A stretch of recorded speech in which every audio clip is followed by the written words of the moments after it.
Assalamualaikum warahmatullahi wabarakatuh.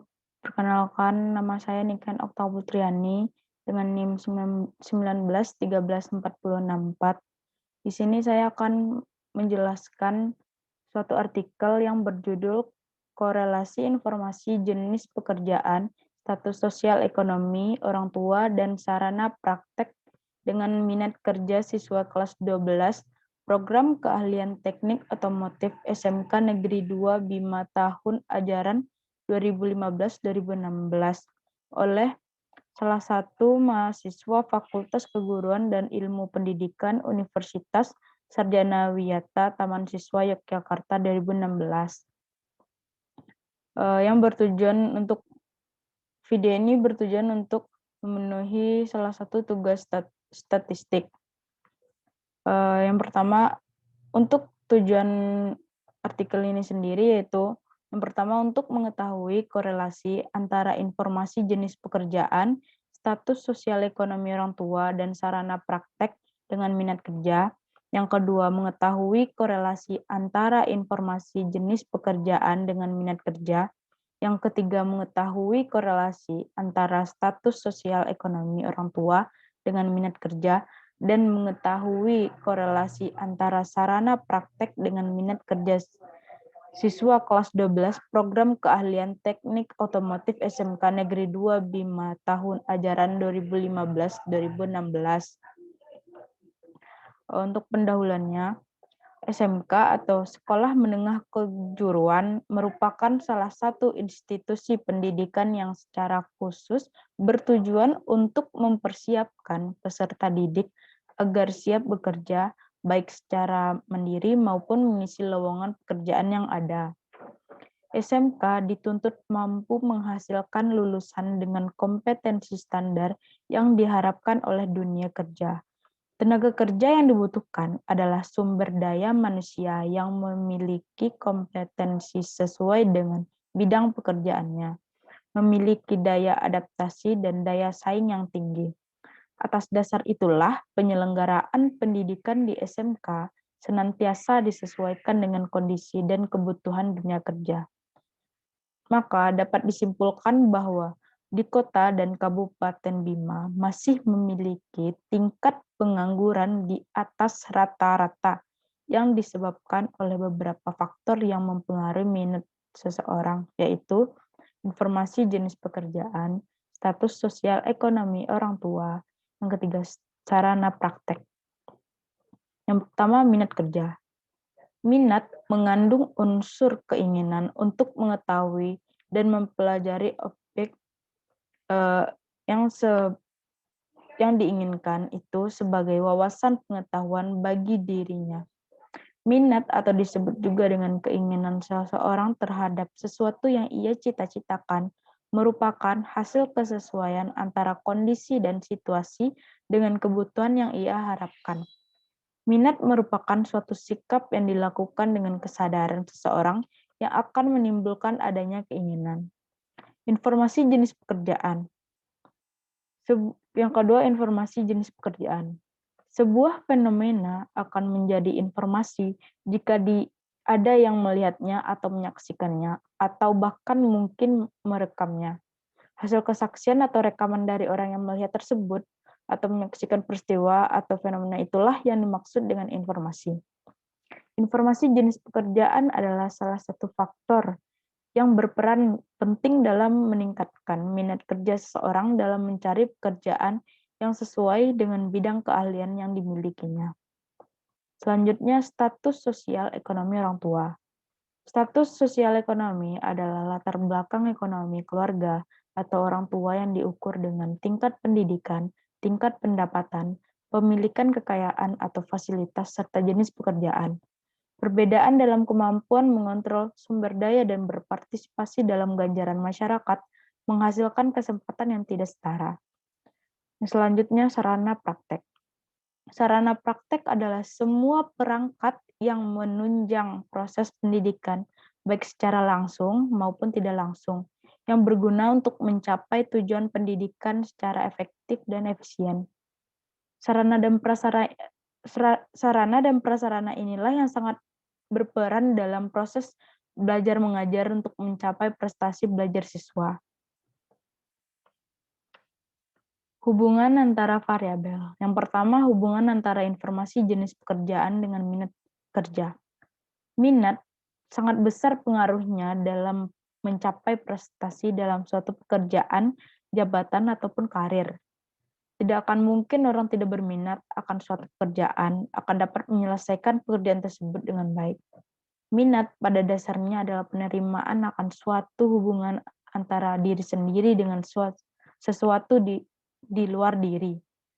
Maka dapat disimpulkan bahwa terdapat hubungan antara informasi jenis pekerjaan dengan minat kerja.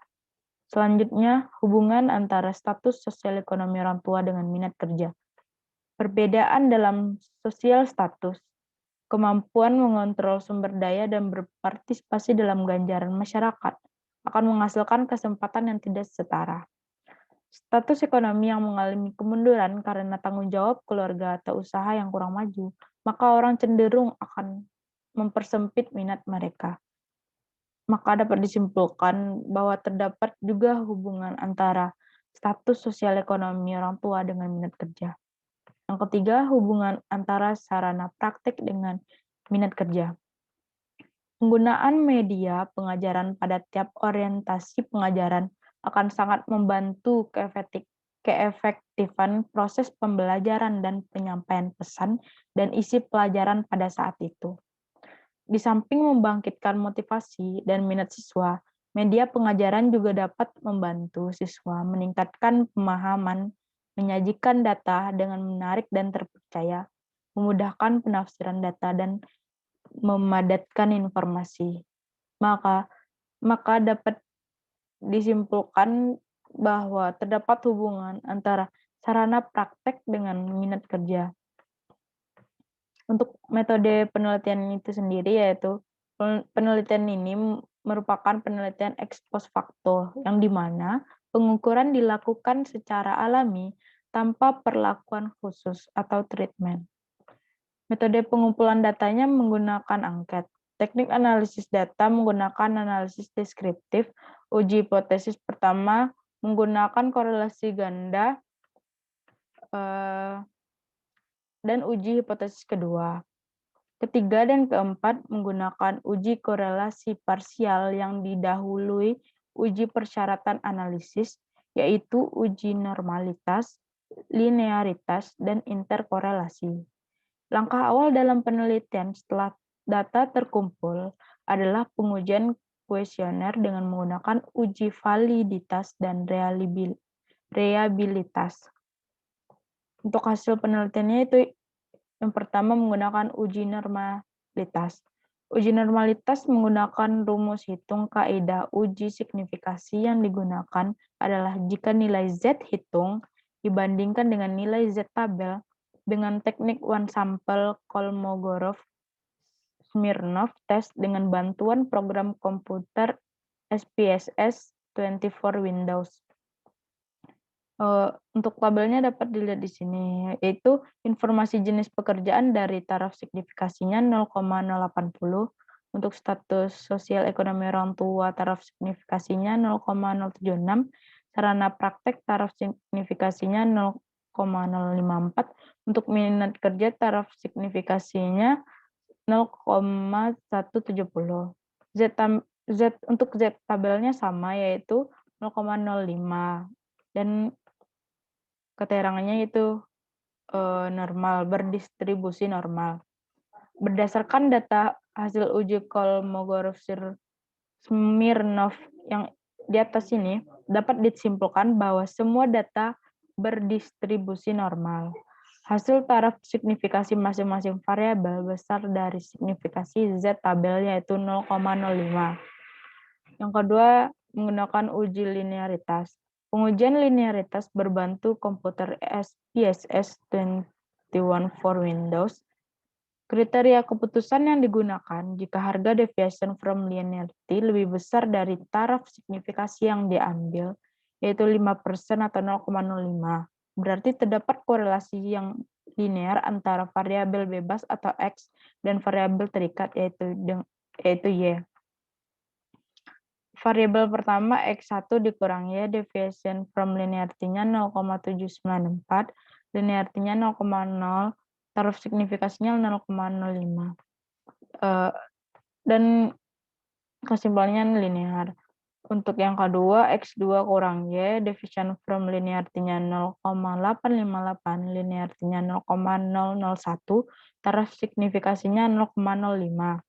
Untuk yang ketiga, X3 dikurang Y, maka deviation from linearity-nya 0,120, linearity-nya 0,004, taruh signifikasinya 0,05.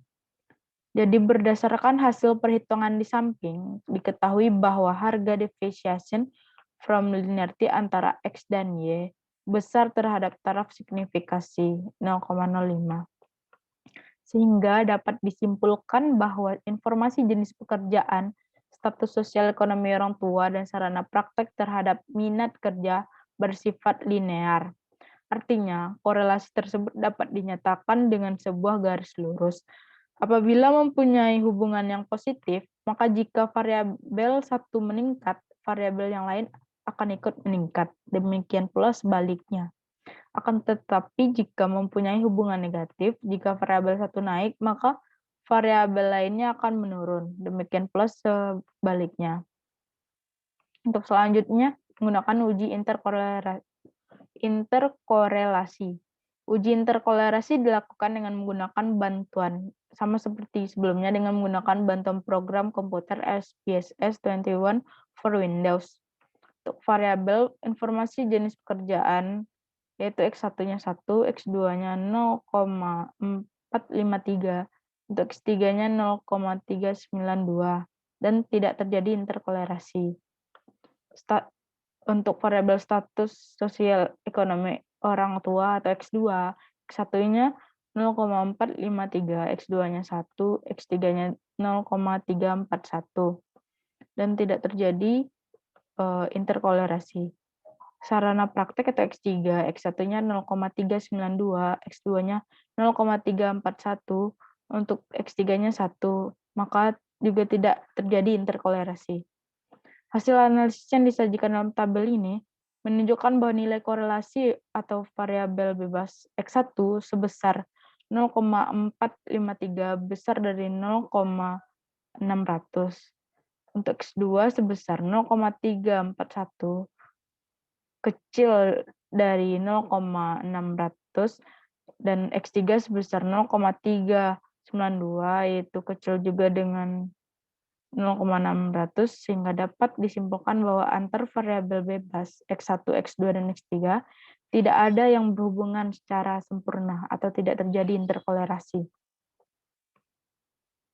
Maka dapat disimpulkan bahwa yang pertama, ada korelasi positif dan signifikasi antara informasi jenis pekerjaan atau X1, status sosial ekonomi orang tua yaitu X2, dan sarana praktek X3 secara bersama-sama dengan minat kerja yaitu Y, siswa kelas 12 program keahlian teknik otomotif SMK Negeri 2 Bima tahun ajaran 2015-2016.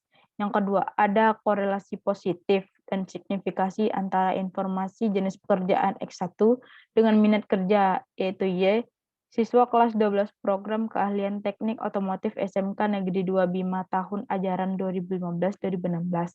Yang ketiga, ada korelasi positif dan signifikasi antara status sosial ekonomi orang tua, yaitu X2 dengan minat kerja atau Y, siswa kelas 12 program keahlian teknik otomotif SMK Negeri 2 Bima tahun ajaran 2015-2016. Yang keempat, ada korelasi positif dan signifikasi antara sarana praktek X3 dengan minat kerja atau Y, siswa kelas 12 program keahlian teknik otomotif SMK Negeri 2 Bima tahun ajaran 2015-2016. Sekian dari saya. Apabila ada salah kata atau salah penjelasan, mohon dimaafkan. Wabillahi taufiq wal hidayah. Wassalamualaikum warahmatullahi wabarakatuh.